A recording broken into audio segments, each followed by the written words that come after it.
Hey guys, welcome to the channel. It's Sunny here, and today we got another global lab update. As always, we're doing these live. The breakdown, we spend a lot of time talking about all the ins and out here on the Friday update. So jump by the stream at twitch.tv/bprimegaming if you want to be there and see the full in-depth discussion about the changes. But here we got a TLDR, a summary. As always, shout out to Black as a Foundry for making these amazing approachable translations. The link to this will be in the description. And let's take a quick look at the overview. So we got it's a very, very minor patch, some quality of life stuffs in general, some simplifications, some changes, and then we have some new updates on classes. There is some actual nerfs on some classes here, some quality of life stuff, and then there's also a bit of an update for the big rebalancing PvP patch and the direction that they are trying to focus on. But we'll get to that at the end here. So let's do these first. Trading, temporary removed. So this is regular on-land trading. It's really bad, nobody does it, and it has like because of it, there's some limitations. So they're disabling regular trading. You can still do your trade crates. So if you have like a worker making trade crates that you can sell in Valencia or Land of More in the Night, whichever route you're taking, you can still do that. This is just the one where you talk to an NPC, you buy an item, you go to another NPC and sell it. They are removing it for now to rework and buff it maybe in the future. But by doing this, they're also able to relax some restrictions on trade goods. What exactly this will mean for Imperial trading using a tag character, I don't really know yet, but hopefully it's going to be able to use that by relaxing these restrictions. Next up, we got the Valencia jail and the karma changes that they alluded to previously. They are changing whenever you kill somebody in the desert, you become a bandit, and if you get killed yourself, you get sent to jail. And they're going to be changing the guards a bit. There's going to be less guards, but they'll do more damage. When you escape, you get plus 30k karma back, and some other changes to them. It is what it is. Now here's a great simplification they're adding. We're going to see a lot more of this going forward. They are changing the gathering tools a bit. So the TLDR is they are removing all of the different tools, all of these here, the sharp, the hard, the glowing, the lucky, all of these are going to get removed and they're going to be replaced with the enchanted gathering items. And they have an idea of like the progression that a new player will take. You'll be able to get and buy one type of base gathering tool, and then you can progress from there into the Logia, Dogia, and the Manos gathering tools if you want to commit a bit more to it. So way more streamlined, not these crazy amount of filler random items. You don't know if they're useful or not. And they are making sure that the quests requiring the lucky tools are going to get updated, so it will be totally doable still. Super nice. And another one is Reform Stone simplification. Currently you have like different levels of Reform Stones and ultimate Reform Stones. Nobody uses the other ones because it's a chance to make a green item ultimate. So they're removing all of those, just keeping the ultimate reform stones. We have some changes here as well to the live minigame, the 10x game. Instead of being a 3 seconds, the shutdown latency has been reduced from 3 seconds to 0.6 seconds. So way quicker moving on to the next one. They are also changing the Shakatu chapter. Instead of needing 7 items from underwater, you only need 3, so way easier to do now. Here, mount changes. So they're going to make it easier to upgrade the galley. Instead of needing plus 10 gear for your guild galley, you only need the base gear, it seems. We got some bug fixes. The only one that's really noticeable here is this one. When a character is receiving a buff or debuff related to movement speed slows, it's been changed to be affected by the buff debuff, even when jumping while moving forward. Apparently you weren't affected in that case. And then it's basically like some translation, some description changes and stuff like that here. Now let's get to the big one, the class changes. So the last 2 weeks has been a huge whirlwind of adjustments and changes to classes for PvP in terms of protections and CCs. Now the patch 2 weeks ago was paused, potentially completely cancelled. And then last week they made an update where they were saying that they wanted some feedback.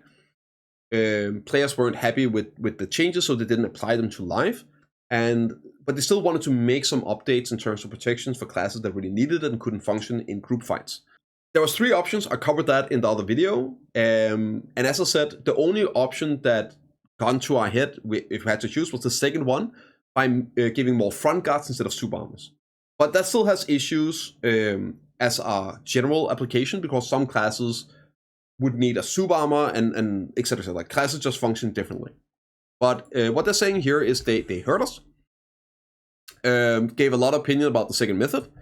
And this is a plan that many adventurers have expressed opinion on. We would like to listen and review the opinions of adventurers based on this direction and provide updates. So they're going more in the direction 2, and they want feedback on this. So of course, keep supplying feedback and also the changes that we like to see for PvP, for our classes, your class, my class, all of that, to make it balanced, guys. we want it to be more balanced. Luckily, they're saying this as well. We are well aware that this direction is not a method that can completely satisfy all adventurers and all classes. Therefore, we'll listen more intently, review carefully, and improve by making up for any shortcomings. So they're gonna be applying these changes going forward. They're gonna be making some adjustments. They'll listen, so give feedback, and hopefully we'll slowly move towards a better state in the PvP. But we are already doing that with today's patch, because apart from the above situation, work has been carried out on the global app server to improve some inconvenient parts based on opinions and the reality from adventurers. So the quality of life stuff, we'll cover some of these here, but also to adjust the strength of some classes that were too strong. And this is really what we were asking for. Nerf or fix some of the huge issues with the crazy OP classes, and then give some buffs and better protections to classes that are struggling with that. So like just try and move more towards the middle rather than just moving everything up or down. So here we go. Some quality of life changes. We got Sork. Violation. When using a skill, the character has been changed to immediately rotate and activate the skill according to the direction of the camera at the beginning of the skill. Ranger, you got Vine Knot. You're going to be landing quicker, so you can go quicker into other abilities. For Maehwa Succession, after using the chase skill, it's been improved to smoothly link with Pedal Swirl.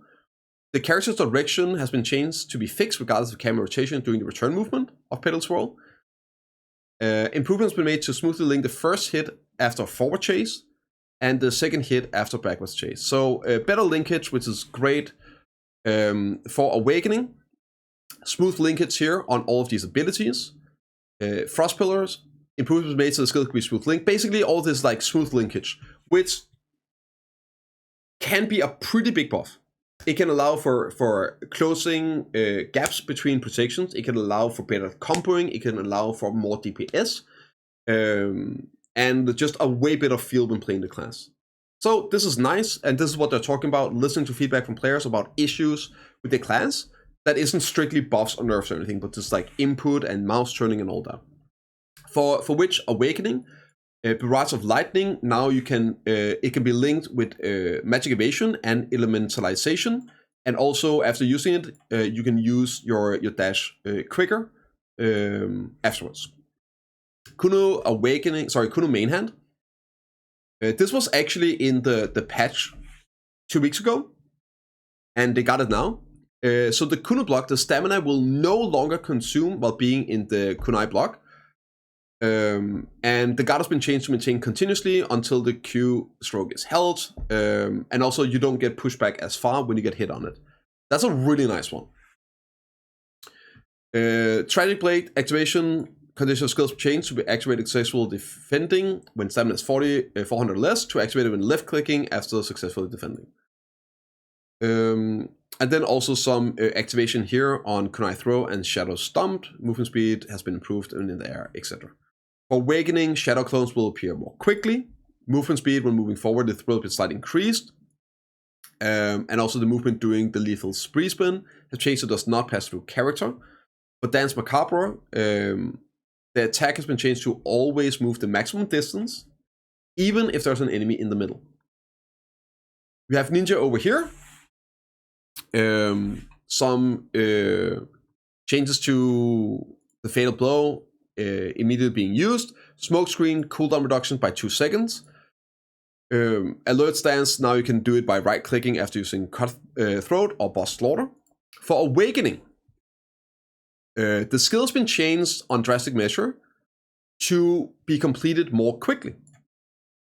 And then some display stuff, doesn't really matter. And then they removed the bound on Seamless. So the Seamless is, as far as I'm aware, the one that gives you an AP buff. So they removed bound on this ability to allow ninjas to use this in PvP comboing without ruining their combo. So being able to get like that AP buff without accidentally bounding the enemy. For Shadow Spirit, when using Shadow Spirit after another Awakening ability, it's been changed to always activate immediately. But if you use it in a skill slot, it's the same as before. For Awakening Mystic, there's a lot of changes here for Awakening Mystic. I do recommend you checking it out. The TLDR for Awakening Mystic is more HP sustain. They moved the sustain around a bit and they increased it, gave it more heals. They also increased a lot of the linkage, so it should be more smooth to play. And for Dragon Pit, they reduced the cooldown by 5 seconds, and they allowed you to hotkey it and switch from Gauntlet into your Awakening mode. But other than that, it's a lot of HP recovery, so it should be even more tanky and doable in a fight. Still low damage. Now, here it comes to the two big ones. Succession's Sake and Awakening Drakania. Right. So we spent a lot of time talking about this. I'll just give you the TLDR. First off, Succession's Sake is going to lose the 16 magic AP. It already has a 20 all AP. So this class had a total of 36 bonus AP buff it could keep up. Now they're removing the 16 magic AP. However, the E-buff still gives you 30 magic AP that did not stack with this. So the TLDR for this one is it lost 16 AP outside of E-buff. Doing E-buff, there's no change. TLDR stands for too long, didn't read. Just a summary. So that's a pretty big nerf, honestly. No, it doesn't affect anything doing E-buff, but it's a 16 AP loss doing outside of E-buff. Next up is this one here on Overdrive. So this ability is the one that stacks up to 10 times. It gives you 10% attack speed or cast speed. And then it also reduces the cooldown of your reset by 3 seconds every time you use an ability. Now reset is a 10-minute cooldown that will reset your cooldowns. So you can basically reset your E-buff and use E-buff back to back. That's why reset is so powerful. Now, they're changing it so you can't auto-attack anymore to proc it. And if you see AOS or PvP or whatever, sages will stand there and just like punch the air constantly to get up the stacks and reduce the cooldown of the reset, so they can use it multiple times in AOS, even though it's a 10-minute cooldown. Now they're removing the auto attack. However, they are doubling the effect, and we tested this on global. They're doubling the effect, the cooldown reduction, and also the stacking on all the other abilities. So you can still do it. It's basically a buff. This is a buff to Sage. So in a fight, you won't be auto-attacking, right? So you will be able to get double the cooldown reduction when you're casting your abilities in a fight. On top of that, you can still use these abilities when you're standing AFK, you're waiting for a match or fight. You can still stand there and use these abilities, just not auto-attacking. But you also get double effects. So they're slower, but you get more effects. So it's got to be close to the same outside of a fight. But in a fight, it's double the cooldown reduction than it was before. So it's actually just a straight up buff, more or less. However, let's do the next one here. So it lost 16 AP. It's going to be able, at least when grinding as well, to get your reset more often. Because when you're grinding, you're just throwing abilities, you're not auto-attacking grinding. So you'll get that, it's a PvE buff as well. And they're then increasing damage in PvE by, it looks like around 8%. Rough estimation around 8%, 8-10% I would say, on a lot of these abilities in PvE. So, it's pretty fine, right? It's probably gonna be a slight PvE buff with this, even with the 16 AP being gone. Now let's get to the big change with this one. This is the big change, and this is huge. Prime Rift Chain. the cooldown of the skill has been increased from 4 seconds to 7 seconds. Now, why is this huge? Well, it's huge because of what Rift Chain is. So Rift Chain is your side dash iframe super armor ability. So this is the one you see sages constantly move with, reposition, and then throw an ability coming out of it. Now, it is still a full super armor when it's on cooldown. You can use it on cooldown. It doesn't travel as far. And yeah, it's going to be a 7-second cooldown now. It still gives you protection. It still gives you DP buff and everything. It's still full super armor movement. However, what makes this ability so insanely strong is the super armor for 2 seconds coming out of it. So what you can then do is give you a buff on your character for 2 seconds. That's the super armor. So if you use an unprotected ability, it just gains super armor. Which means that if you rotate between your protected abilities, using this, and then every 4 seconds whenever you got the 2-second buff, well, you can use unprotected abilities. You are able to stay permanently protected at all time on Sock Sage right now. There is never a moment where you're unprotected if you're playing the class right, between your dashing movement and your abilities that already has protections, and then using those that don't have protection with the lingering super armor. So this change here basically means that it's going to be 3 seconds longer, almost double the time, between you getting that 2-second lingering super armor, so you can use it on your unprotected abilities. This is huge, but it's also not a death sentence to the class, because you still have the protection on it. You can still use it for repositioning. You don't have to cast those unprotected abilities, but you're not also going to be able to permanently just cast and move, cast and move, cast and move by being fully protected. So there's going to be some trade-off here. You might have to use partially unprotected abilities, which is what people have been asking for. Having a way to catch players instead of only being hard super armor damage rating. So that's the big change here, which is an absolute huge change.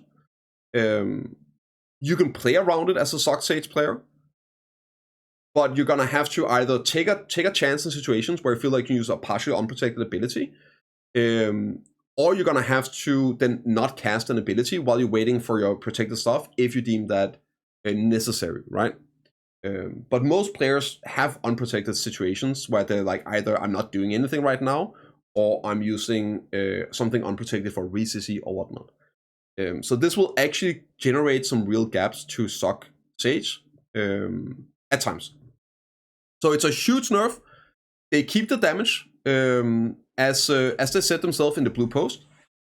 They wanted to keep the damage on Sock Sage because it's such a slow casting class, but it had too much protection, so this is the solution to it. I'm interested in seeing how this will affect the class in large scale and everything, but it's definitely a big change.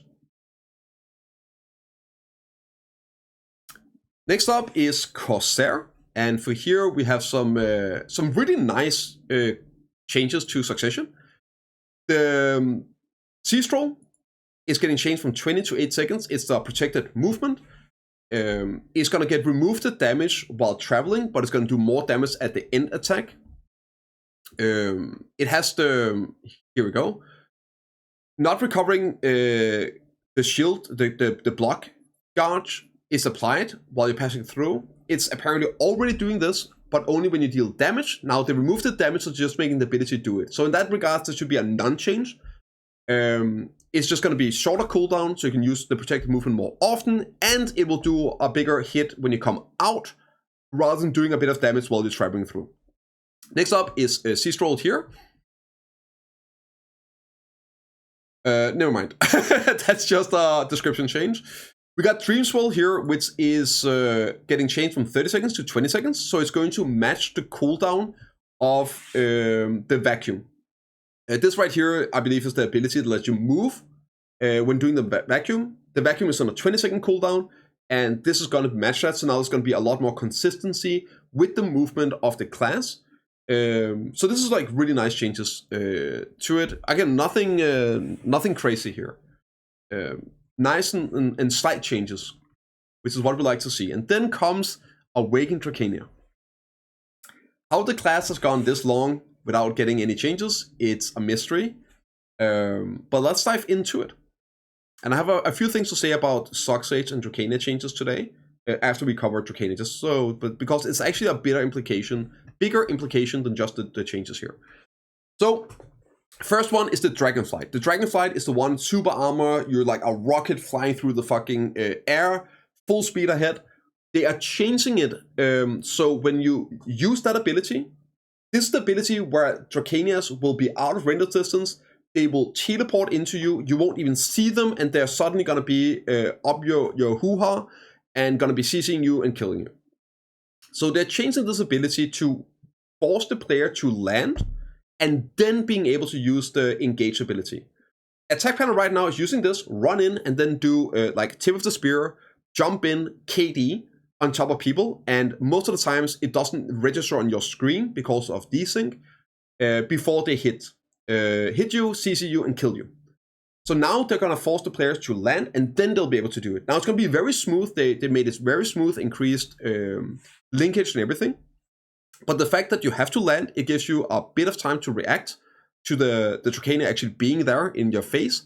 And I do believe by landing and hitting the ground, the game is better at updating and actually fixing the desync occurrence from the fast movement by just landing real. So that should hopefully be a huge change in terms of outplayability for the victim. The other big change is changing healing. So Drakania, Awakened Drakania has a lot of healing whenever using abilities. They are actually buffing that a bit, but they are distributing it out over more abilities. So you can heal for more in total. Again, you get capped at 50% HP when you're healing up to 50%. But they're taking some away from Shift Q, which is the iframe jump up. Also, and this is important, they are fixing the bug that allowed the Drakania to heal over 50% HP with Shift Q. So if you've ever fought a Drakania, it was super low, and then all of a sudden it jumps up in the air and it's like 80% HP. That was a bug. It was only supposed to be able to heal to 50%, and it would need more abilities now. They took healing away. It still heals, but less on the Shift Q, the jump up. So now they have to use these other damage abilities, some unprotected stuff, I believe, and then also a long animation, the one with the dragon breath thingy, to heal more. So it can heal for more, but it's harder to do. It needs more time and more abilities to do it. And they fixed the big healing bug that allowed it to heal almost full HP. So that's pretty huge. And just on top, the Shift E, Obliterate, got a 15% damage nerf in PvP. So definitely like really nice changes. It curbed the stuff that makes the class just ridiculous and almost impossible to play against, while still maintaining the class. It's still going to be insanely strong, but at least now it's not going to be just, yeah. It's hopefully this is going to be a lot better. Now, a quick note about this. So in the original patch we got 2 weeks ago, there was no changes to Socksage and Awakened Drak. Instead, there was huge buffs to all other classes. Now, this could indicate, right, that by them nerfing these two classes that had ridiculous things going for them in different situations, being super permanent protected on Socksage, the desync, the crap, the crazy fast engages and everything on Drakania, by toning that down a bit, it would also indicate that they're probably not going to try and bring all classes up to what they used to be. So hopefully this means that they are going to go and, as you can see, nerf a bit on the top and then buff only a bit on the bottom. So we don't suddenly just have an insane power creep and everything being super protected. So I'm very, very happy about seeing this. Obviously the changes and the nerfs on these two classes I feel like are at least to some degree justified.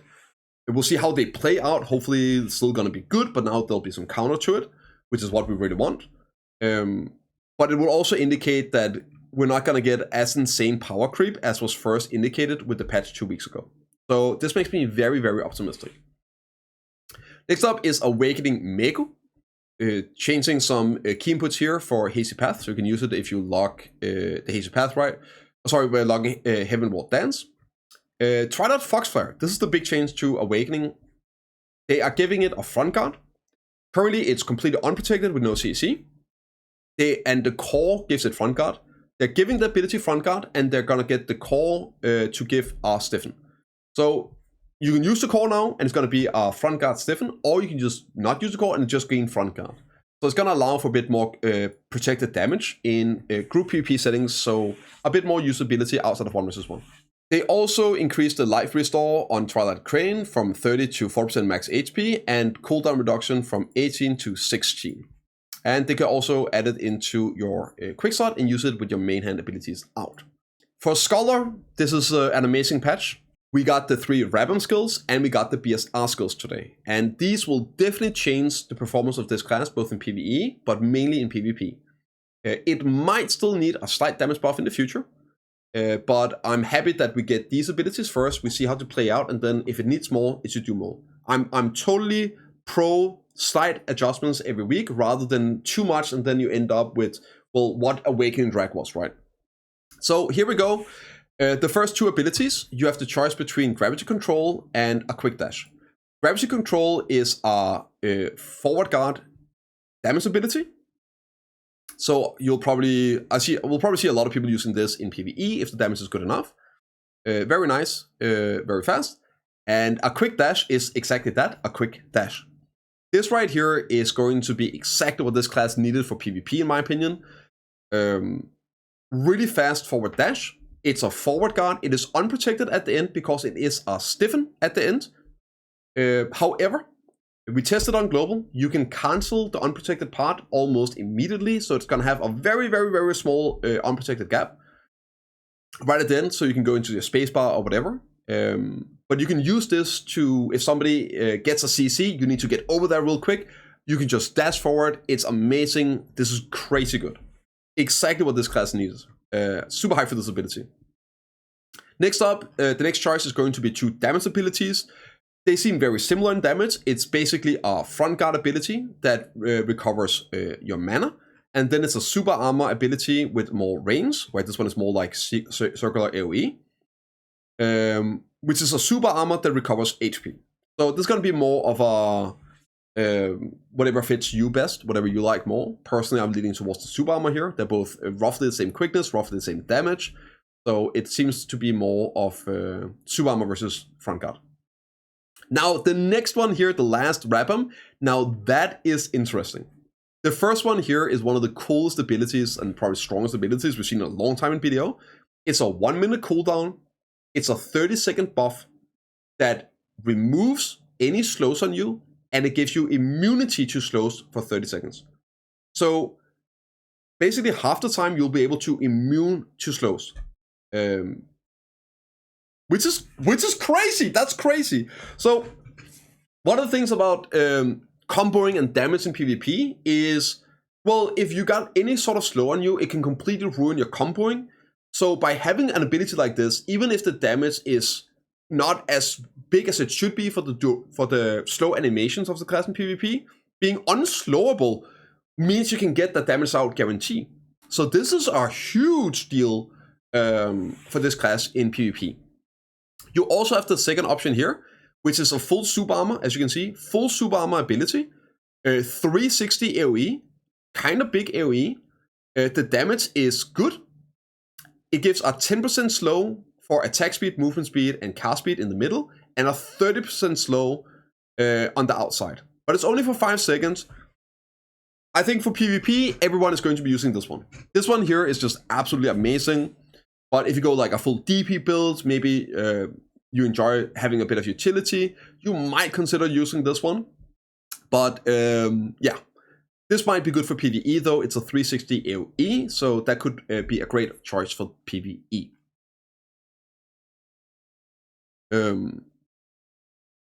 Here we go. The control key of the level 56 and the level 57 are linked.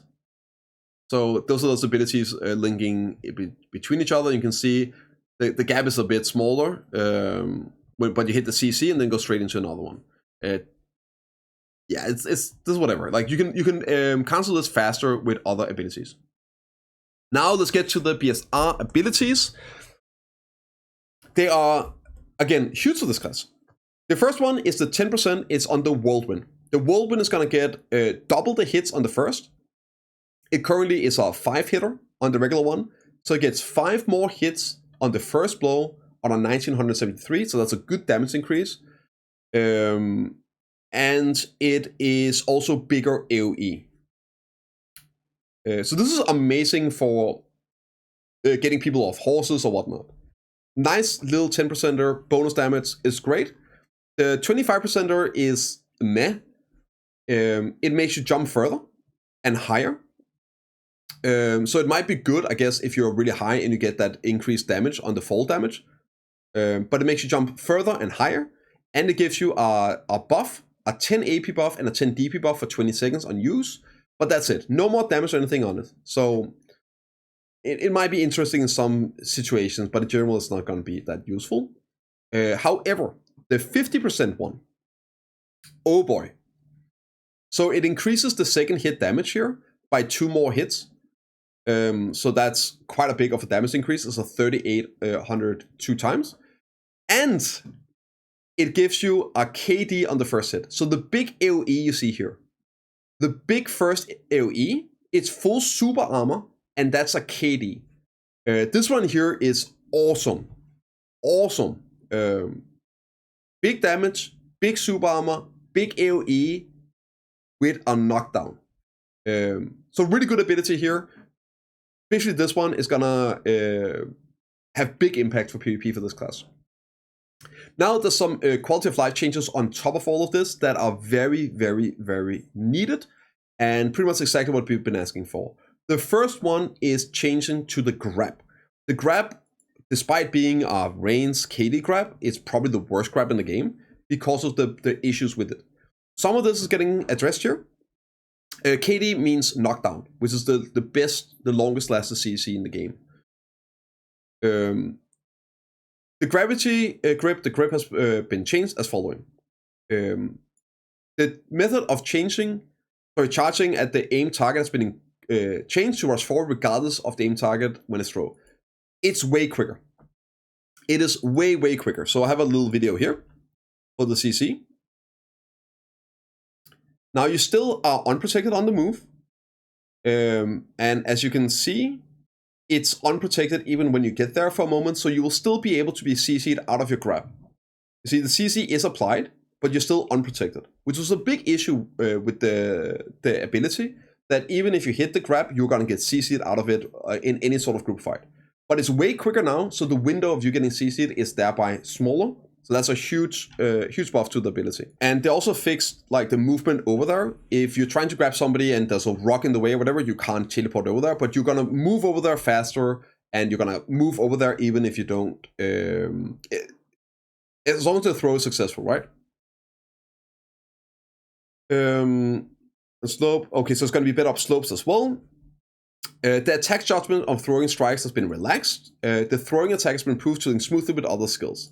So all of this should mean that the grab is just going to be cleaner, faster, less buggy, and that's what it needed. Along with these other things, that's going to be a huge difference in PvP for this class. Next up, we got Giant Leap, which had some awkward stuff on the movement that's been fixed. Hammer Smash, the second hit has been, that's a shift LMP. The second hit performs quicker, so that's a DPS increase. Small step, when using small step, characters improved to rotate immediately according to the camera rotation and ability skill. Again, like faster reaction, faster responsiveness of the class. You can't use mouth movement with the potential energy, that's the 100%. Now, gravity anchor, that's the Q, that's the hammer you throw out and teleport to it.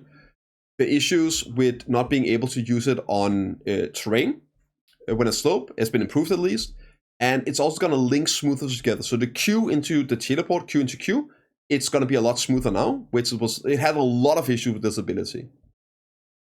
After Gravity Anchor has been improved to smoothly link with other skills, so you're going to be able to queue into the teleport, into then other abilities and stuff. So really, really great changes. I feel like we're getting there with the Scholar. It's been improved so they can link gravity blink and reversal skills when using the hammerfall. They added the Elvia skills, the Elvia ability, and some visual changes with awkward looks and everything when you're on a horse or whatnot. So that's it for this patch. All around, it's a really, really nice patch. I'm excited to see what happens next week. And yeah, it's definitely going in the right direction with these. Hopefully the nerfs to especially Sock Sage isn't gonna completely kill it. I don't think it will. I think it's still gonna be very strong for what it's good at, but now there'll actually be openings that you can play around, or the Sock Sage will actually have to not just turret chain abilities non-stop. So all in all, very happy about this, but let me know what you think down in the description or drop by the stream at twitch.tv/bprimegaming. I'll see you all in the next one.